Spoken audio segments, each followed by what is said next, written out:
할렐루야.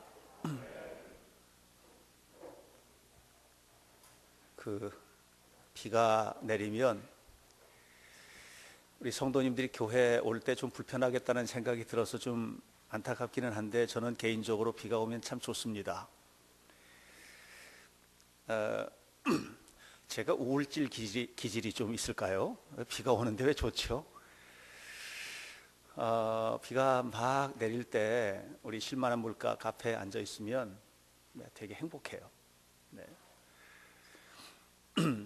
하나님의 은혜도 이렇게 우리 성도들 가정마다 삶 속에 막 쏟아졌으면 좋겠다는 생각을 하게 되면서, 물론 우리 삶에는 이런저런 여러 가지 일들이 많아서 지난 한 주간도 참 걱정되는 일들도 있고 속상한 일도 있고, 이런 일들이 여러 개 이렇게 오버랩 되어서 내 삶을 무겁게 만든 요소들이 없잖아 있는데, 그럼에도 불구하고 하나님은 여전히 우리 편이라고 하는 기대와 확신, 이것 때문에 오늘 또 우리는 하나님을 예배하고 또 은혜를 받게 됩니다.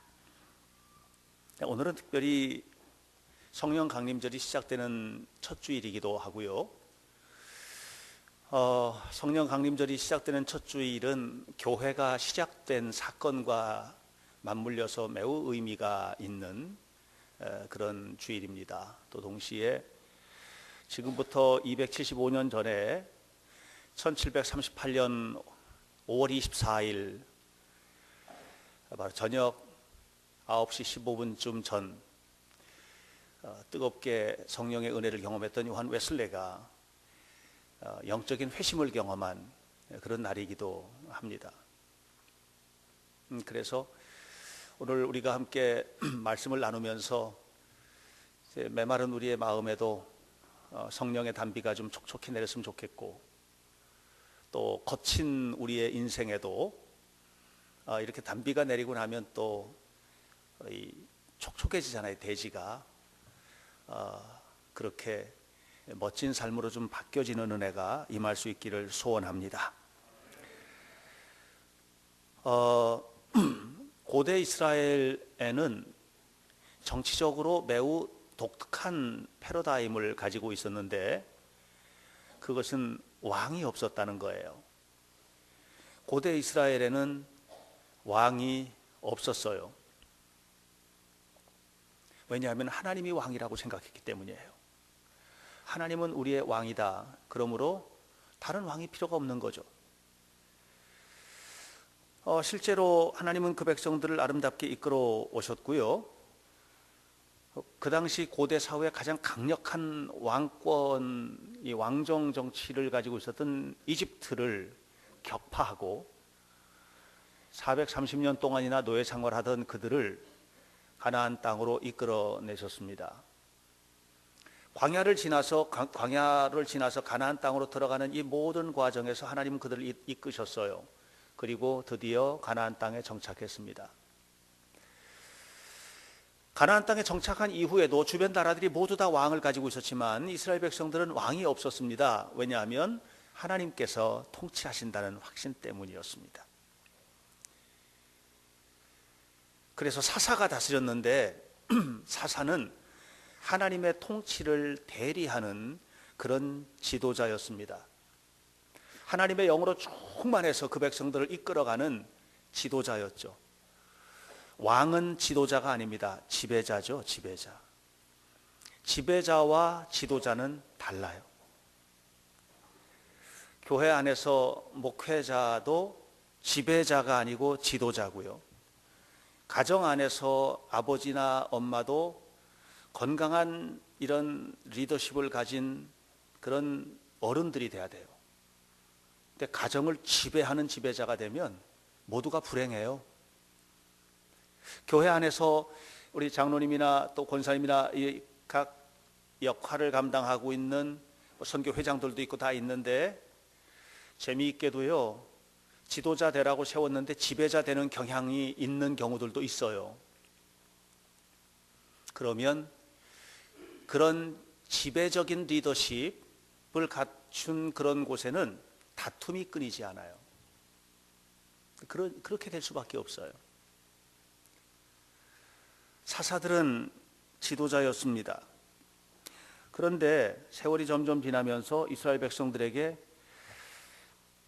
문제가 생겼습니다. 그건 뭐냐 하면 하나님께서 이끌어 가셔서 그 민족의 명운이 촛불이 꺼지지 않고 유지되듯이 끊임없이 가는 건 맞는데 주변에 있는 나라들을 기웃기웃 거려 보니까 얘네들은 센 것 같은 거예요.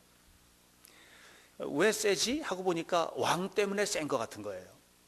왕들이 다스려가고 있고 그 왕을 중심으로 똘똘 뭉쳐서 나라를 이렇게 강력한 나라를 만들어 가는데 이게 부러운 거예요. 그래서 왕을 세워달라고 마지막 사사였던 사무엘에게 요청하는 이제 장면이 바로 사무엘상 11장 12장에 등장을 합니다. 이렇게 왕을 세워달라고 하는데 이제 사무엘이 속상한 거죠. 하나님께서 다스리시는데 무슨 왕이야? 하고 속상한 거죠. 백성들은 끊임없이 압박을 합니다. 왕 세워달라고. 사무엘이 거절합니다. 그리고 하나님 앞에 나와요. 하나님 어떻게 하면 좋겠습니까? 그랬더니 하나님께서도 속상하신 거예요. 그러면서 하는 얘기가 너 속상하냐 사무엘? 그런데 한 가지 분명히 알아야 돼. 사무엘이라 하는 것은 성경의 사무엘이지 여기 사무엘이 아닙니다.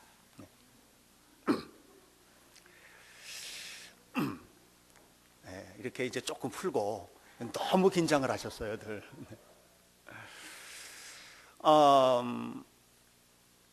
너를 배반하려는 게 아니다. 그들이 지금 나를 떠나가는 것이다. 그러니까 그냥 왕을 세워라. 왕을 세워서 한번 해보라고 해라. 왕을 세워라. 이렇게 이야기를 하시죠. 사무엘이 속상하잖아요. 그래서 백성들에게 말합니다. 왕을 세우긴 할 텐데 왕이 세워지면 몇 가지가 있다. 하나는 너희들 남자들은 전부 다 왕의 군대가 될 거다. 그래도 좋으냐? 너희 딸들은 모두 왕의 놀이개가 될 거다. 그래도 좋으냐? 너희들이 지금 가지고 있는 땅들은 모두 왕의 땅이 될 거다. 그래도 좋으냐? 그래도 좋다는 거예요. 여러분 이게 사람이 말이죠. 눈이 멀어버리면 이게 하여튼 이게 옳고 그른 것을 판단하는 판단력이 없어져요. 그래서 여러분 그 삶을 살아가는 동안에 정말 지혜 있는 성도들은요, 어떤 순간에 딱 부딪혔을 때, 또 감정이 폭발할 때, 어떤 어려운 상황이 탁 왔을 때 냉철하게 돌아보면서 하나님 저에게 지혜를 주세요 하고 기도하셔야 해요. 그런데 그거 못했어요. 그리고 결국은 왕이 세워졌어요. 그리고 성경을 보면 18절, 17절, 12장 17절 말씀을 보면 이제 사무엘이 이제 왕에 대한 그런 얘기를 쭉 해요. 그렇게 하면서 17절에 이르러서 보면 그때가 밀베는 시기예요. 그러니까 비 오는 계절이 아니에요. 이스라엘은 비 오는 계절과 비 안 오는 계절이 뚜렷하게 구분이 돼요. 비 안 오는 계절은요, 비 한 방울도 안 내려요. 비 오는 계절에는 듬성듬성 비가 내려요.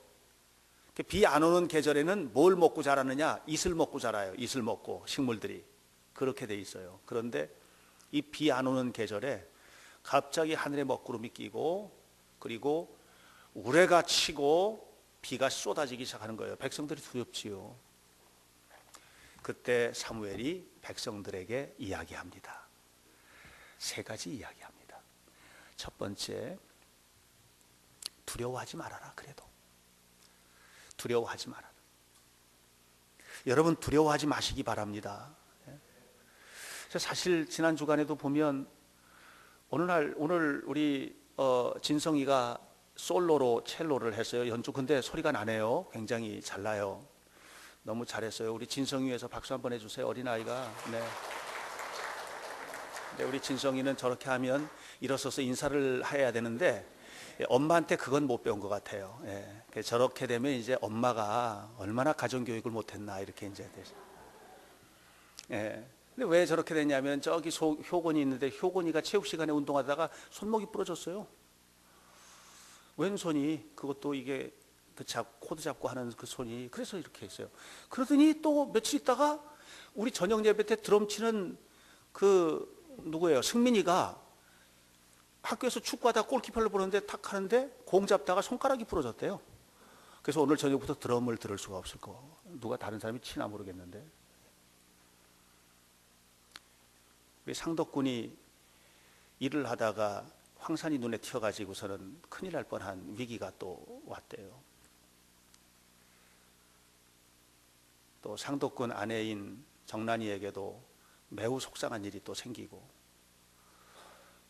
이런저런 일들이 뭐 그것뿐만 아니라 여러 가지 일들이 막 오는 거예요. 이렇게. 그래서 제가 생각했어요. 그 사무엘은 내가 너희를 위하여 기도하기를 쉬는 죄를 범하지 아니하겠다라고 했는데, 내가 우리 성도들을 위해서 기도하는 거를 좀 더 해야 되겠구나. 예. 이런 모든 일들이 다 그 목회자가 목사로서 기도하지 않은 것 때문에 온 것 같은 거예요. 막 부담이 오고. 그래서 마음속에 두려움이 생겨요. 우리의 모든 것들을 우리가 끌고 가는 것 같은데 하나님께서 끌고 가시는 거거든요. 우리의 삶을 이끌어 가시는 분이 하나님인 거예요. 안 믿어지세요? 하나님이라니까요. 그 하나님 앞에서 내가 어떻게 살아야 될 건가? 우리가 인생을 돌아보면 순간마다 두려운 순간들이 얼마나 많아요. 너무 힘든 순간들이 얼마나 많아요. 그런데 그 두려운 순간에 섰을 때 백성들이 왕을 찾아간 게 아니에요. 왕은 이미 세워졌어요. 왕을 찾아간 게 아니에요. 하나님의 사람을 찾아왔어요. 무슨 얘기예요? 하나님을 찾아온 거예요. 하나님을. 그리고 하나님께 와서 엎드리는 거예요. 하나님 두렵습니다. 여러분 인생에 두려움이 찾아오면 우리가 가야 할 곳이 어디예요? 하나님 앞이에요. 물론 부부가 서로 손 꼭 잡고 서로 격려도 하겠지요. 뭐 친구들 만나가지고 친구한테 다 나 이렇게 힘들어하고 털어놓기도 하겠죠. 근데 정말 해결은 어디서 오느냐 하면 하나님께로부터 오는 거예요. 그래서 우리가 하나님 앞에 엎드려야 하는 것입니다. 사무엘을 찾아온 백성들에게 사무엘이 말합니다. 20절에서 두려워하지 말아라. 너희들은 악을 행하였지만 그러나 하나님은 너희를 사랑하신다. 이것 때문에 우리가 사는 겁니다. 우리는 악을 행하였지만 하나님은 우리를 사랑하십니다. 사실 우리의 삶에 두려운 환경들이 찾아오고 힘든 일들이 찾아왔을 때, 그때 이걸 이겨낼 수 있는 것은 뭐냐면 하나님 앞에 나가는 거예요. 아브라함에게 찾아온 두려움을 어떻게 극복했나? 창세기 15장 1절, 아브라함아 두려워 말아라. 나는 너의 방패이고 너의 지극히 큰 상급이니라. 아브라함의 마음에 평안이 찾아왔어요. 여호수아가 모세로부터 지도력을 위임받고 그리고 이 백성들 어떻게 끌고 갈까 두려울 때, 그때 하나님께서 말씀하십니다. 너는 마음을 강하게 하고 담대히 하라. 두려워하지 말아라. 놀라지도 말아라. 네가 어디로 가든지 네 하나님 여호와께서 너와 함께 하실 거야. 이렇게 말해줬어요. 하나님이 함께 하시는 거예요. 오늘 성가대가 찬양했던 것처럼 이사야서 41장에서도 말합니다. 두려워하지 마라. 내가 너와 함께 함이니라. 놀라지 마라. 나는 네 하나님이 되다. 그러므로 너는 굳세게 하여라. 마음을 굳세게 하여라. 내가 너를 도와줄 거니까. 내 의로운 오른손으로 너를 붙잡아 줄 거니까 너는 두려워하지 말지니라. 이렇게 말씀했어요. 두려운 문제를 놓고 하나님 앞에 기도하세요. 그때 하나님께서 삶의 문제를 해결해 주실 줄로 믿습니다. 이번에 우리 지방에서 장로 연수 교육을 해요.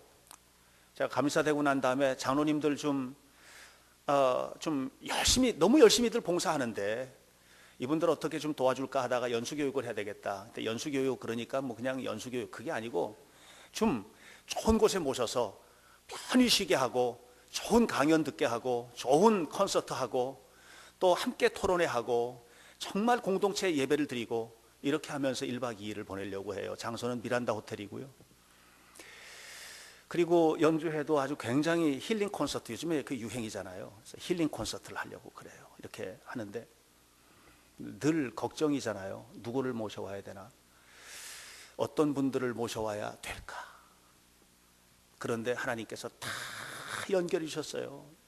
생각지도 못했던 사람들을 만나게 하셨어요. 걱정하고 두려워하면서 기도했는데 하나님께서 다 만나주게 해주셨어요. 네.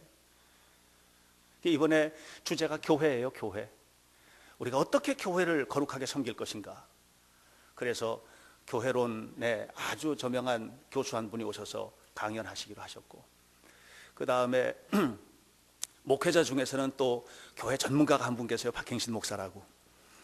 여러분 비웃는 듯 웃으시는데, 그분하고 사회, 이천 사회 대표자, 이천 시장, 그래서 저하고 시장하고 함께 앉아가지고 세미나 하기로 했고, 만나게 됐어요. 다.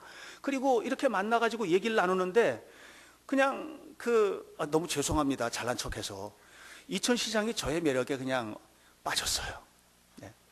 그래가지고 굉장히 친해져 버렸어요. 한 번 만났거든요. 어저께 시장실 예배를 제가 인도했는데, 설교를 했는데 너무 친하게 됐어요. 그래서 함께 하기로 그렇게 또 했어요. 그래서 전 그분 인격적으로 만나고 처음 만난 거거든요. 그뿐만이 아니에요. 호텔비 되게 비싼데 어쨌든 간에 마련해야지. 하여튼 뭐 내가 김철 집사님한테 가서 구걸을 하든지, 김대인 장로님한테서 구걸을 하든지, 이은영 집사한테 가서 손을 벌리든지, 하여튼 어떻게 해야지 하고 했는데 숙박 문제를 우리 청장년회에서 해결을 해주는 것 같아요. 지금 너무, 그러니까 이게 걱정했던 것들이 그냥 싹 없어지는 거예요. 싹. 모든 것들이 다. 그래가지고 너무 마음이 편안해졌어요. 너무나도. 두려워하지 마세요. 하나님 앞에 똑바로 서세요. 하나님 앞에 바르게 가세요. 하나님께서 이끌어 주시는 대로 순종하세요. 그렇게 되면 하나님께서 우리의 삶 속에 두려움을 사라지게 하시고 하나님의 영광을 드러내는 복된 삶으로 인도해 주실 줄로 믿습니다. 두 번째로, 이 두려워하고 있는 이스라엘 백성들에게 자기들이 저질러 놓은 일 때문에 두렵거든요. 지금 왕 세워놓으라고 그러고 하나님 떠나서 왕을 세워놓고 두려운 거예요 지금. 그런데 그들에게 사무엘이 말합니다. 이제는 너희들 하나님께로부터 돌이켜서는 안 된다. 정치적으로는 왕이 다스려 갈 건 분명히 맞다. 그러나 분명히 알아야 된다. 그 왕도 하나님의 손에 있다는 것을 잊어서는 안 된다. 어떤 경우에든지 하나님께로부터 돌이키지 말아라. 할렐루야. 하나님께로부터 돌이키면 안 돼요. 하나님께로부터 돌이키면 안 돼요. 자기 마음대로 하면 안 돼요. 내 멋대로 판단하고 내 멋대로 행동하고, 하고 싶으면 하고 말고 싶으면 말고, 이게 하나님 나라는 그렇게 하는 게 아니에요. 제가 전에 우리 교회에서 교사 세미나 할 때 무슨 얘기를 한 적이 있었느냐 하면, 교사 세미나를 했는데 이천중앙지방 교사들 모여가지고 한 분이 손 들고 하는 거예요. 열심히 하고 싶은데 너무 힘들다고, 어떻게 했으면 좋겠냐고, 교회 기반도 잘 안 돼 있고 아이들도 별로 없고 너무 힘든데 어떻게 하면 좋겠냐고. 그래서 제가 여러 가지 얘기하면서 최종적으로 그런 얘기 했어요. 그것은 하나님의 소명이다, 부르심이다. 하나님의 부르심은 내가 하고 싶어서 하고 하고 싫어서 안 하는 게 아니다. 절대적으로 고통스러운 환경에서도 해야 되는 게 소명인 거예요. 예, 그게 소명인 거예요. 하나님을 떠나서 돌이키면 안 돼요. 하나님께서 원하시는 대로 가는 거예요. 우리는. 왜냐하면 거기에 축복이 있으니까. 결혼 생활도 소명이에요.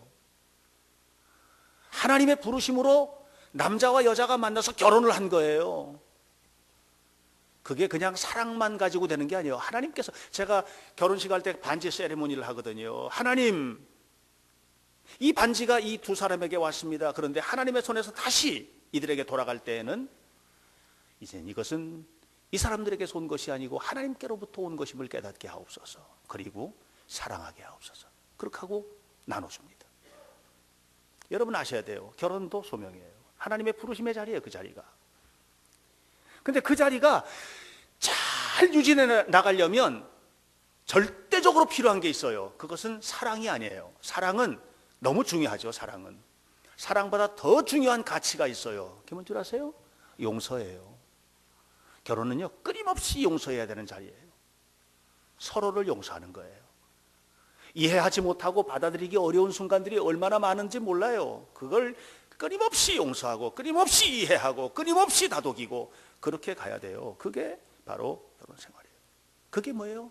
하나님께로부터 돌이키지 않는 거예요. 하나님의 부르심에서 돌이키지 않는 거예요. 사랑하는 성도 여러분, 우리는 모두 죄인이죠. 죄인이라는 말이 무슨 말입니까? 하나님과 관계가 끊어졌다는 얘기예요. 죄는 하나님과의 관계를 끊어요. 하나님과의 관계만 끊는 게 아니에요. 인간 관계를 끊어버려요. 나와 너의 관계를 끊어요. 죄가 끊는 거예요. 죄가. 너를 문제 삼는 경우들이 많지요. 저 사람이 문제야, 누가 문제야, 이렇게 너를 문제 삼는 경우 많지만 너를 문제 삼는 그 사람의 마음속이 먼저 문제인 거예요. 항상 그래요. 죄는 우리를 그렇게 관계를 끊어놓거든요. 환경과의 관계를 끊어놔요. 그래서 세상을 더럽히죠. 죄가 그렇게 만드는 거예요. 하나님을 떠난 사람은 모든 것을 파괴시켜요. 그래서 하나님을 떠난 마음에서 다시 하나님께로 돌아오는 것, 그게 회심이에요. 웨슬리가 회심했다는 건 뭡니까? 그건 바로 하나님께로 자신을 완전히 돌려놨다는 거예요. 그 전까지는 어떻게 했어요? 자기 의지, 자기 생각, 자기 목표, 자기 뜻 있었어요. 그는 목사였고 젊은 교수였고 그는 아주 대단한 천재였고 선교사였고 정말 우리가 교회 안에서 저 정도면 저 정도 스펙이면 할 만큼 신앙적이고 학문적인 그리고 사회적인 스펙을 갖췄던 사람이에요. 그래도 그는 하나님의 사람이 아니었어요. 그가 회심했어요. 1738년 5월 24일 저녁 9시 15분쯤 전에 그는 회심을 경험했어요. 그날 일기를 썼어요. 이렇게 썼습니다. 저녁에 나는 별로 내키지 않는 걸음으로 올더스게이트 거리에 있는 한 집회에 참석했다. 거기서 한 사람이 루터의 로마서 주석 서문을 읽고 있었다.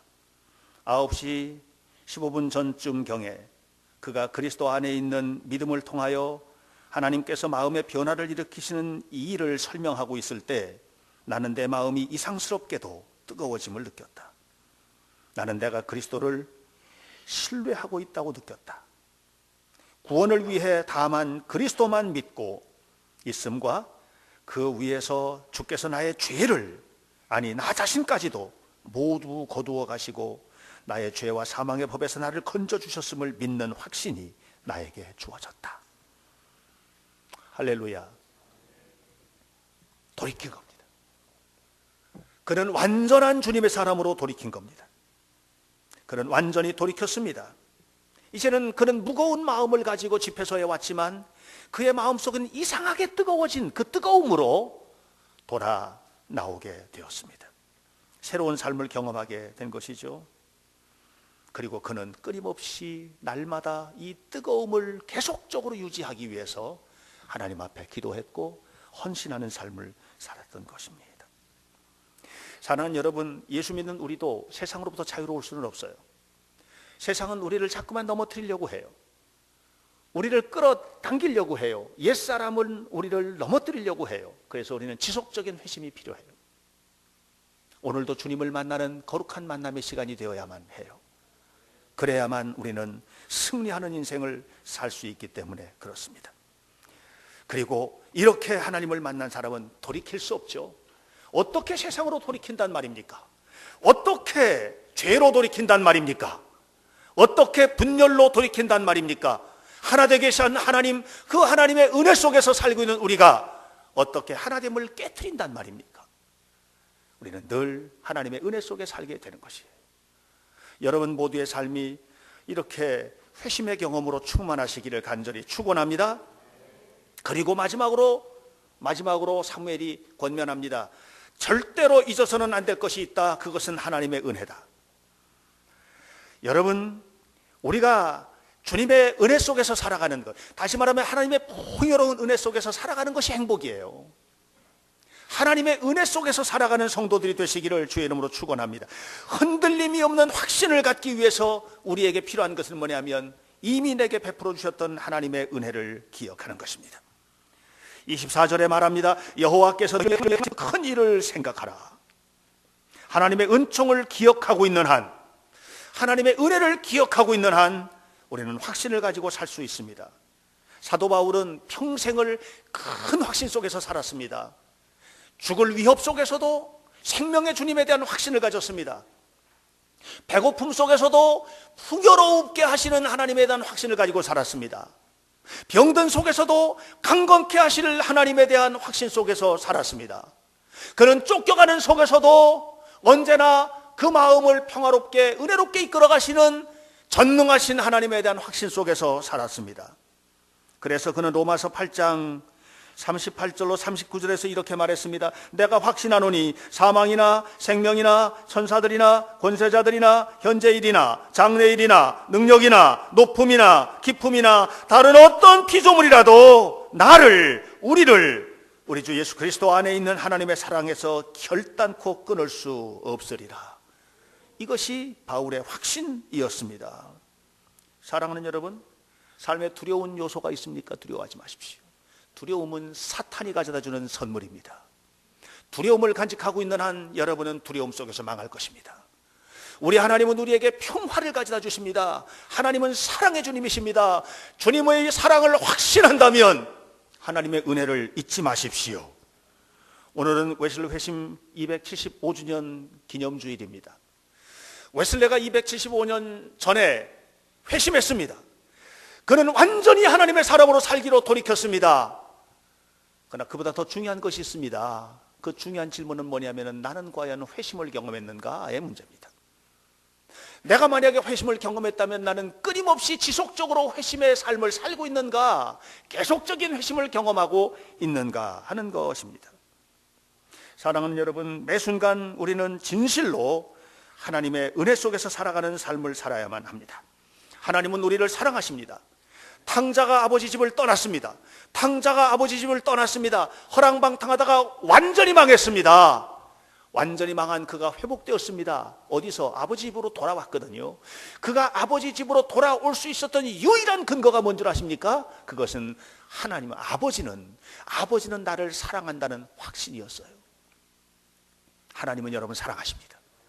언제나 사랑하십니다. 영원토록 사랑하십니다. 어떤 환경에서도 사랑하십니다.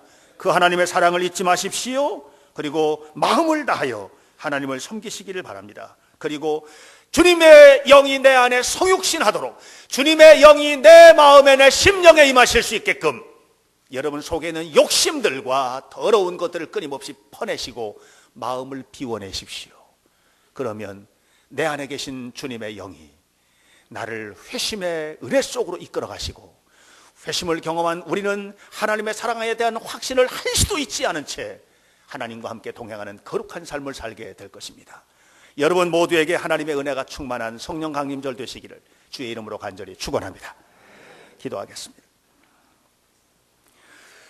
하나님 아버지 감사합니다.